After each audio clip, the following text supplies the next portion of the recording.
అందరికీ నమస్కారం. మన కథలో ఛానల్కి స్వాగతం.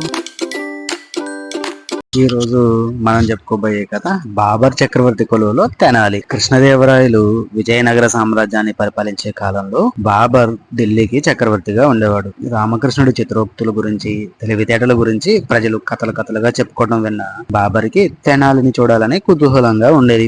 అందుకే అతన్ని ఢిల్లీకి ఆహ్వానించాడు. తెనాలి ఢిల్లీని సందర్శించాడు. అతడు ఎన్ని చలోక్తులు విసిరినా నవ్వొద్దని బాబర్ తన మంత్రులకు సూచించాడు. మనల్ని నవ్వించి బహుమతి గెలుచుకోమని అతనికి నేను సవాలు చేస్తాను అని కూడా చెప్పాడు.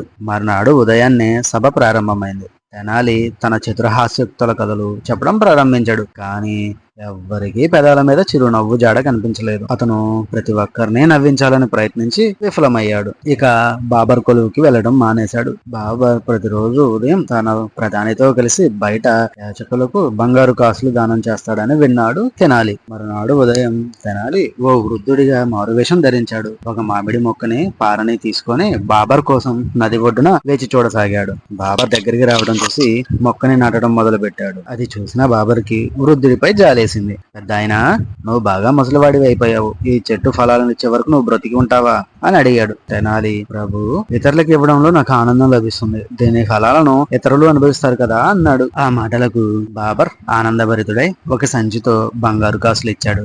వృద్ధుడు, మహాప్రభు, తమరెంతో గొప్పవారంటే నేను నాటిన చెట్లు పెరగక ముందే దాని ఫలితాన్ని పొందగలిగాను అన్నాడు. బాబర్ సంతోషించి ఇంకో బంగారు కాసుల సంచి కూడా ఇచ్చాడు. తెనాలి మళ్ళీ రాజుని పొగుడుతూ, ఈ చెట్టు ఏడాదికి ఒకసారి ఫలనిస్తుంది, కానీ ఇప్పుడు దీన్ని నాటకుండానే 2 సార్లు బహుమతులు పొందాను అన్నాడు తెనాలి. బాబర్ తనను వృద్ధుడు ప్రశంసిస్తున్నాడు కాబట్టి నిజంగానే తాను గొప్పవాడిని అనుకున్నాడు. ఇంకో బంగారు కాసుల సంచిని ఇచ్చాడు. ఆయన ప్రధాని, ప్రభు, వెళదాం పదండి, లేదంటే విరాళాలన్నీ ఈ ముసలాయనే తీసుకునేలా ఉన్నాడు అన్నాడు. తన మంత్రి చెప్పింది నిజమే అని బాబర్ గ్రహించాడు. ముందుకు సాగాడు. అకస్మాత్తుగా తన వెనక నుంచి, ప్రభు, మీరేదో మర్చిపోయినట్లున్నారు అనే మాటలు వినపడ్డాయి. వెనక్కి తిరిగి చూసిన బాబర్కి కృత్రిమ గడ్డాన్ని చేత్తో పట్టుకున్న తెనాలి కనిపించాడు. దాన్ని చూసిన బాబర్కి, ఆయన మంత్రికి ఎక్కడి లేని నవ్వు పుట్టుకొచ్చింది. తెనాలి రామకృష్ణ, నువ్వు నిజంగా విజయనగర సామ్రాజ్యంలో చమత్కారివి, తెలివైన వాడివి అని రుజువు చేశావు అని అన్నాడు బాబర్.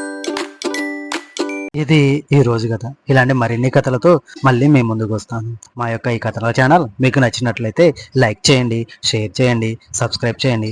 అదేవిధంగా మీలా మరో నలుగురితో మన ఛానల్ని సబ్స్క్రైబ్ చేయించండి. ధన్యవాదాలు. ఉంటాను మరి.